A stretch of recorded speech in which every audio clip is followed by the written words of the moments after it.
Rasa heran di malam lebaran. Cerpen Yulizar Lubai di Koran Tempo. Untuk Afrizal Malna.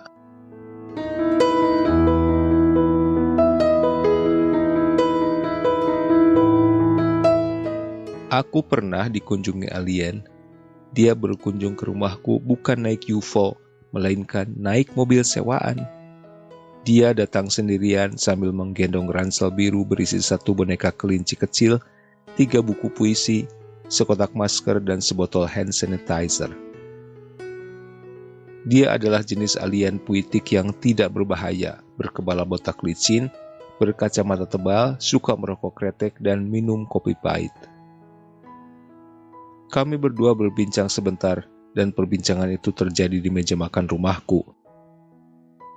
Awalnya dia sempat memperkenalkan diri sebagai bucin atau budak cinta, tapi aku tak percaya, sebab di mataku, dia tetap alien puitik yang penuh metafora. Meskipun bukan pelari, dia adalah jenis pelari super cepat. Tentu bukan dalam arti sebenarnya, sebab lokus dan konteks larinya ada di wilayah instalasi imagery dan stilistika, di wilayah semantik dan estetika. Ratusan penyair pemula pernah berusaha mengejarnya, tapi berujung muspra. Sang alien puitik tetap berada 100 meter di depan mereka. Para pengejar itu jatuh dan mengadu di lalu lintas denotasi dan gramatika bahasa Indonesia.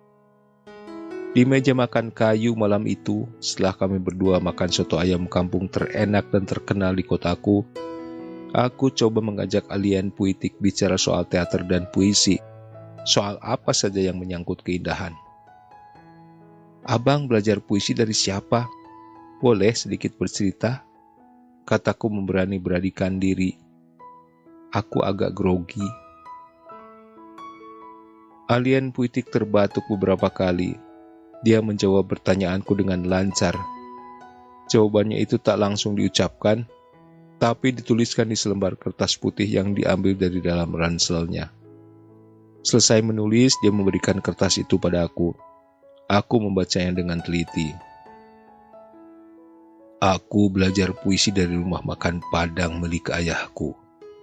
Dari ibuku yang suka nonton sepak bola, dari televisi, dari mesin tik, dari para perempuan cantik. Aku belajar puisi dari majalah dan koran, dari bungkus mie instan, dari senyum ganjil bapak pembangunan, dari masker, dari obat sakit perut, dari hantu botol tanpa pantat, dari kelinci, dari lukisan, dari instalasi dan kimia keringat sejumlah aktor teater, dari ikan-ikan yang berenang di jalanan yang berlubang, dari kaki-kaki air, dari kuku orang mati, dari telur mata sapi, dari sepi, dan puisi untukku pribadi adalah sebentuk instalasi yang ada di wilayah sebelum dan setelah bahasa. Lain halnya dengan prosa, ia tak mungkin ada di wilayah sana. Prosa terbiasa menggunakan seluruh kerja leksikal dan gramatikal bahasa.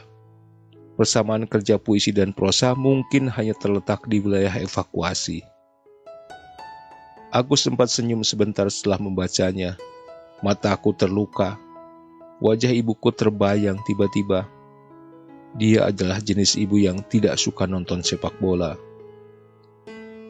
Dengan perasaan nelangsa yang kurang wajar dan biasa, aku pun menulis tentang ibuku di kertas milik si alien puitik. Aku menulis di halaman sebaliknya. 3 tabung gas hijau lebih sering melamun di rumah kami di 2 tahun penuh kecemasan itu. Orang-orang rajin pakai masker dan menyemprotkan hand sanitizer. Aku memandang garis-garis wajah dan rimbun rambut peraknya. Kesedihan dan kegembiraan menggurat dan mengeras di sana. 2 tahun itu, orang-orang jauh dan dekat telah pindah alamat ke satu zona yang tak pernah ada dalam peta. Kami juga tak pernah tahu bagaimana bentuk zona antara itu.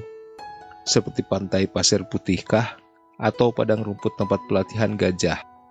2 zona yang dulu kami pilih untuk mengusir bosan dan gundah.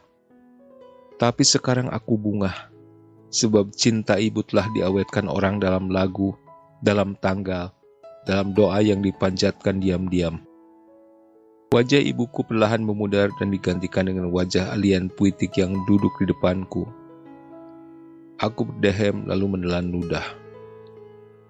Proses belajar yang menarik, kataku dengan bibir keluh dan leher sedikit kaku. Terutama soal evakuasi. Menurutku, tindak evakuasi lahir dari semacam gangguan-gangguan internal maupun eksternal pada medium tertentu. Itulah yang membuat kita berusaha keluar dan mengatasi masalah, apapun mediumnya. Tampaknya ini jadi motif atau api dari proses kreatif abang ya. Alien puitik memegang dagu sambil memandang sebentar pancaran sinar bohlam lampu kuning yang tergantung malas di plafon kayu rumahku. Dia berkedip beberapa kali. Tentu, evakuasi adalah salah satu api kreatifku. Semua hal perlu dievakuasi, termasuk puisi, teater, dan semua hal yang elementer. Seekor kambing milik tetangga sebelah rumahku mengembik tiba-tiba. Disusul suara cempreng tukang sate keliling yang lewat di depan rumahku 3 detik berikutnya. Sate ayam. Alien puitik menyesap kopinya yang sudah hampir habis. Masalah terbesar puisi Indonesia adalah tidak bisa keluar. Aku melamun dan sesaat merasa menjadi kambing kurban. Termasuk teater juga, Bang? Aku bertanya tanpa benar-benar menyimak ucapannya. Pikiranku melantur kemana-mana. Kau ditanya lagi. Aku malas menjawab 2 kali. Tidak bisa keluar adalah masalah kita yang paling mendasar. Tapi untuk para pemula, bukankah harus masuk dulu, Bang? Iya, tapi setelah masuk ke satu model puisi tertentu, misalnya, mereka pasti akan terjebak dan tak bisa keluar. Aku berharap para pekerja seni bisa keluar dan merdeka. Keluar, menurutku, adalah salah satu tugas penting di dunia, sama pentingnya dengan bayi yang harus keluar dari rahim ibunya. Aku mendecakkan lidah, lantas menggeleng heran. Jadi, apa estetik kamu, Bang? Aku agak kaget dengan pertanyaanku sendiri. Kala itu, aku mirip seekor semut yang seminggu belum ketemu gula. Estetika. Alien puitik berkata sambil beberapa kali mengulum bibirnya. Suaranya terdengar agak berat dan seolah selalu bersumber dari dada. 2 ekor cicak di tembok hijau rumahku menoleh ke arahnya. Mereka berdua terpana. Salah satu dari mereka jatuh ke lantai marmer putih dan mengagetkan seekor semut hitam yang sedang mendorong-dorong sebutir gula. Aku mengangguk beberapa kali. Tenggorokanku seperti dipenuhi bubuk kopi. Estetikaku ada dalam mobil ambulan. Dia tertawa sambil membedarkan kerah kaos hitamnya. Di bagian depan kaos itu terdapat tulisan berwarna putih, International Women's Day. Aku diam saja dan sesaat merasa seperti helm yang teronggok di meja. Jam dinding jadi hampa. Waktu mengeras dalam ampas kopi robusta. Bolehkah aku minta kopi lagi? Setengah gelas saja, kata alien puitik dengan nada suara rendah. Mukanya selalu tampak sumringah. Lamunanku bujar saat itu juga. Dengan senang hati, Bang, kataku. Aku melangkah dan membuatkan segelas kopi pahit untuknya. Lagu O Sole Mio yang dinyanyikan Pavarotti menggedor-gedor telinga dan dadaku. Lagu itu diputar dari telepon pintar milik si alien puitik. Bagus juga selera musik alien puitik kebanggaanku ini. Aku mendesis lirih kepada panci kecil berisi air di atas kompor yang menyala. O Sole Mio membuat waktu seolah-olah hanya berputar di ruang makan. Sementara di luar, gerimis datang tanpa pemberitahuan. Sesosok malaikat yang berjalan tanpa payung dan sandal tampak sangat khusyuk membagi-bagikan berkah untuk orang-orang yang sedang susah, untuk jiwa-jiwa yang sedang patah. Lagu sudah selesai diputar. Kopi dan teh buatanku pun telah kutaruh di meja makan. Uap hangat meliuk lamban. Kami kembali duduk berhadapan. Lagu tadi sering dinyanyikan oleh salah satu politisi Indonesia. Setiap ada kesempatan nyanyi, dia selalu menyanyikan lagu tadi.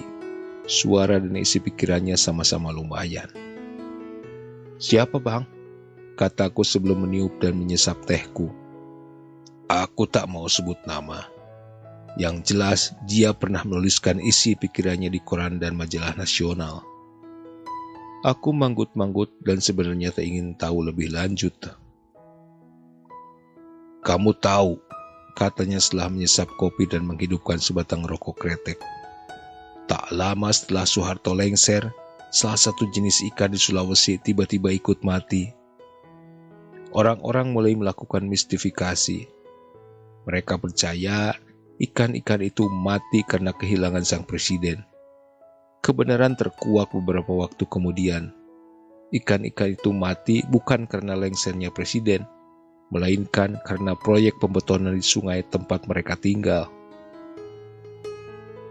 Apa hubungannya estetika si alien puitik ini dengan politisi yang suka nyanyi O Sole Mio dan ikan-ikan yang menghilang saat Soeharto tumbang, pikirku. "Berat, Bang," kataku setelah beberapa detik berlalu. "Bergantung bagaimana kita menyikapinya," dia tertawa. "Apa kita banting gelas saja?" Aku tahu itu bukan pertanyaan. Aku tertawa sambil mengambil rokok dan korek yang berbaring di meja. Kuhidupkan rokok, asap keluar dari kepalaku. 1 jam berlalu setelah menghabiskan kopi dan bercerita tentang beberapa mantannya. Alien puitik berpamitan. Namun sebelum kupersilakan pergi, aku telah menanyakan kepada alien puitik tentang sesuatu yang sudah lama kusimpan. "Pertanyaan terakhir, Bang.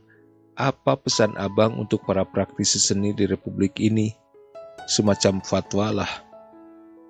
"Semakin tua aku semakin tak berani berpesan," katanya dengan nada datar. Nada itu kutangkap sebagai nada rendah hati seorang tokoh dan penulis besar. "Tak apa-apa, Bang, berpesanlah. Biar rekaman di HP-ku ini bisa kuunggah di media sosial. Penggemar Abang banyak di luar sana. Biar semuanya bisa dengar." Alien puitik diam sebentar. Aku pun demikian.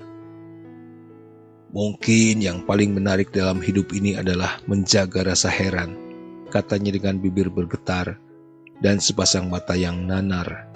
Di kepalanya yang botak bersinar, segerumbul mawar bermekaran. Aku tercengang. Perlahan-lahan kami berdua berubah menjadi malam lebaran yang agak miring ke kanan.